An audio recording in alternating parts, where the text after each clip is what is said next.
Hello, my name is Kayla Gonzalez. This is the makeup assignment for chapter 21 over periodization. The first topic that I will be talking about is what mesocycles would look like with a collegiate volleyball team. I will be showing you what off-season would be, preseason, in-season, as well as postseason.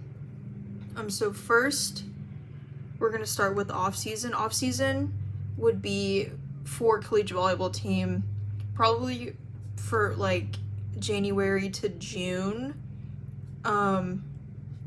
First, you can see you would start like right before you do anything, you would have pre-testing for specific movements that volleyball players would be doing, for such as vertical jump, agility, power, strength, and endurance. Then you will move into the general preparatory phase. This is mostly about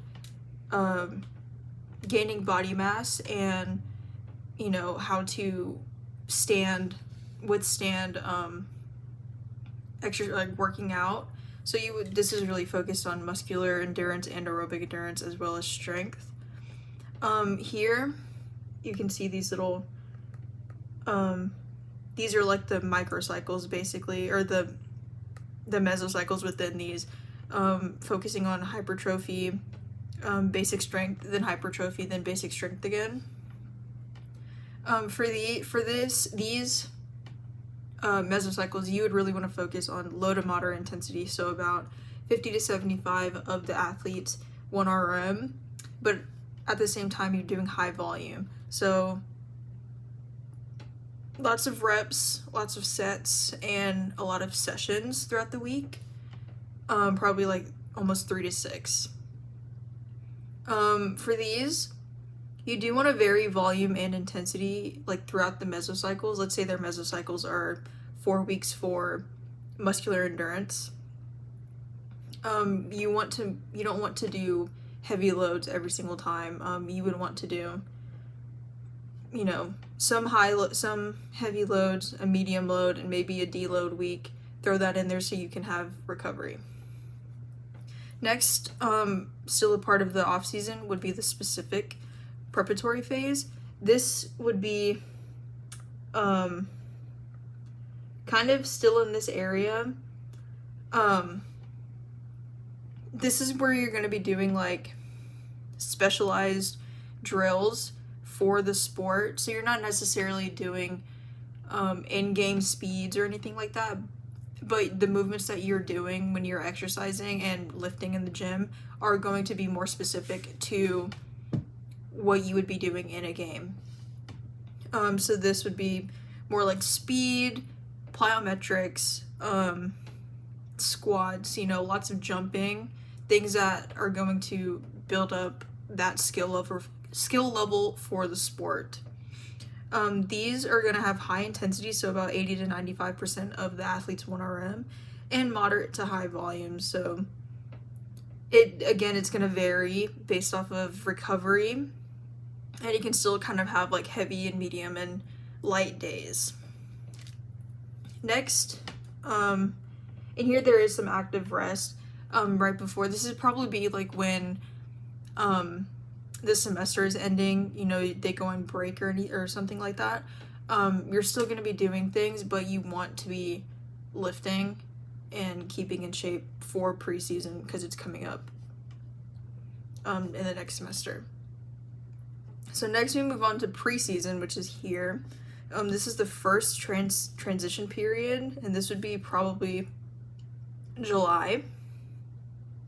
So this is the link between preparatory and competition phase, and it focuses a lot on strength and power. So here you're doing only sport-specific movements. It's a lot of practicing. You're not necessarily lifting a whole lot. Well, you might be lifting a lot, but because you have low to very high loads, 30 to 90% of your 1 RM, again, it's based off of like power movements. If you're doing power movements, obviously you don't really need to be doing the heaviest load you can. but you're also trying to maintain strength and get stronger. And then you're doing low volume. So again, probably not a lot of sessions during the week. Low sets and low reps.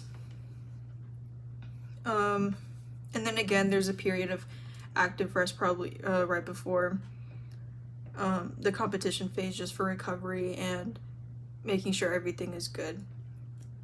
Then we move on to the in-season competition phase. This is going to be from late August to early December. Because this is a team sport, we focus on maintenance. So you want to maintain your strength and power that you built during the off season or preseason, but you also are really, really focusing on sport-specific movements. You're probably not going to be lifting as a team a whole lot, and if you are, it's going to be moderate to high intensities with low volumes. Next would be postseason. Postseason is the second transition, and this is the time after competition phase where you're trying to rest and recover. You don't want to do too much. You try, clear your mind. As the athlete, you want to reset basically your mind and your body to be prepared for the next season, which is the off season that will come up. You still want to stay active. You probably want to do some recreational activities, maybe golf, swimming, just riding your bike around, things that you wouldn't normally do to train for volleyball. Next, we're going to talk about the sample program for a female collegiate basketball player. And these get into the specific looks at the mesocycles and the microcycles within those mesocycles for in-season and off-season. From chapter 17, the authors create kind of a microcycle or microcycles for the preseason, so they don't really include it here, but they follow the principles of strength conditioning, the 7-step process, analyzing sports and their movements, physiological needs, main muscles. They follow the order in which you would perform the movement, so power, core exercises, and then assistance exercises. And they also really focus on power and strength for the preseason. So here they start with the in season. The in season is about 20 weeks from November 21st to April 3rd. Since again they are a team sport, they will be focusing on maintenance. So intensity usually, it's currently hard to see. Intensity will decrease until the second mesocycle starts, and then it repeats itself. So they start kind of heavy, and then they get closer and they get lower and lower, and then they repeat it again. These mesocycles, so this is the first one here, are 4 weeks plus a deload week, so technically 5, but the deload week isn't really considered a part of that mesocycle because it's not building, it's just more of a recovery week. There's 7 mesocycles in the entire in season, 3 maintenance ones, and then 4 weeks for the tournament. But these tournament weeks are just using the same mesocycles but you would start at mesocycle 2 and then repeat until you get to the last one and then go back. The microcycles within these are 1 week apart, or they're 1 week long, and are 2 sessions a week, so you can see. This is, right, you can see that. They increase usually by 5% of 1 RM each week, but they are low intensity on week 5, which is the deload week, and it still follows the principles of resistance training. Then we can scroll all the way down to the off season, The off season is from May 2nd to August 7th, which is 14 weeks long.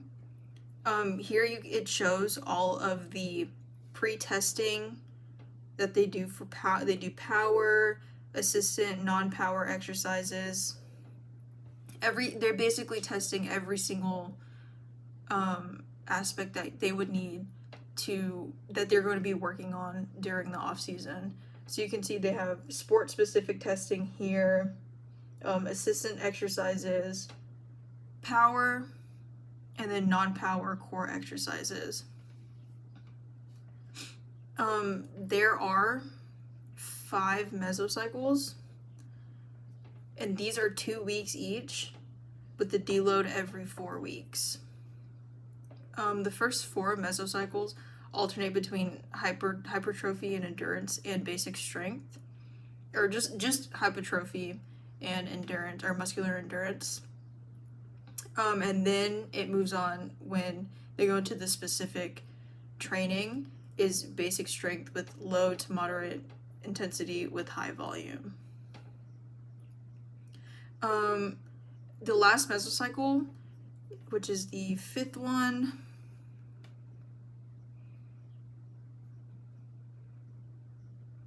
is it the load week?